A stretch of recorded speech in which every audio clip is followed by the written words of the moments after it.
بسم اللہ الرحمن الرحیم۔ السلام علیکم ورحمۃ اللہ وبرکاتہ۔ میرے بھائیو اور بہنوں، صدقہ جہاں ہماری بیماریوں، غموں اور پریشانیوں کو ٹالتا ہے، وہاں دلی بیماریوں کا علاج بھی صدقہ ہے۔ ایک شخص آیا میرے نبی صلی اللہ علیہ وآلہ وسلم کے پاس اور آ کر کہنے لگا، اے اللہ کے نبی صلی اللہ علیہ وآلہ وسلم، میرا دل بڑا سخت ہے، میں کیا کروں؟ تو میرے نبی صلی اللہ علیہ وآلہ وسلم نے فرمایا، تم اپنے دل کو نرم کرنا چاہتے ہو، اپنے دل کو پیارا بنانا چاہتے ہو، تو یتیم کو کھانا کھلاؤ اور مسکین کے سر پر ہاتھ رکھو، اس کی کفالت کرو۔ اس عمل کے بدلے اللہ تمہارے دل کو خوبصورت بنا دیں گے، نرم بنا دیں گے۔ سبحان اللہ۔ تو میرے بھائیو اور بہنوں، جب انسان محسوس کرے کہ بیانات مجھ پر اثر نہیں کر رہے، جب انسان اپنے گناہوں کی وجہ سے اپنے دل کو سخت محسوس کرے، تو اسے چاہیے اپنے دل کو نرم کرنے کے لیے اللہ کی راہ میں صدقہ کرے، غریبوں کی مدد کرے۔ یہ بڑا بہترین عمل ہے۔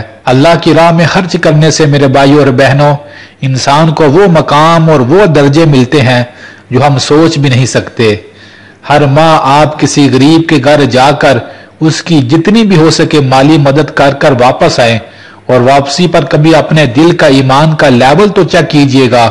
آپ کا دل اس قدر سکون اور اس قدر راحت محسوس کر رہا ہوگا کہ آپ سوچ بھی نہیں سکتے۔ غریبوں کی مدد کرنے والے کے دل کو اللہ سکون اور اطمینان سے بھر دیتے ہیں۔ تو یہ بڑے نیکی کے کاموں میں سے نیکی کے کام ہے میرے بھائیو اور بہنوں، اللہ کی راہ میں غریبوں کی مدد کرنا۔ اور پھر جب کسی غریب کی مدد کریں، پھر اس کا تذکرہ خواب میں بھی کسی کے ساتھ نہ کریں، کیونکہ دین اسلام کہتا ہے اگر تم نے کسی کی لاکھوں روپیہ بھی مدد کی اور اس کے بعد اس کو جتلایا، اس کو تانا دیا، تم تو وہی ہو نا جو میرے پاس پیسے مانگنے آئے تھے، یاد نہیں میں نے تمہاری فلاں جگہ کتنی مدد کی تھی۔ آپ کے یہ چھوٹے چھوٹے بول میرے بھائیو اور بہنوں، لاکھوں روپیہ اللہ کی راہ میں خرچ کیا ہوا، وہ سارے کے سارے اجر کو ضائع کر دیتے ہیں۔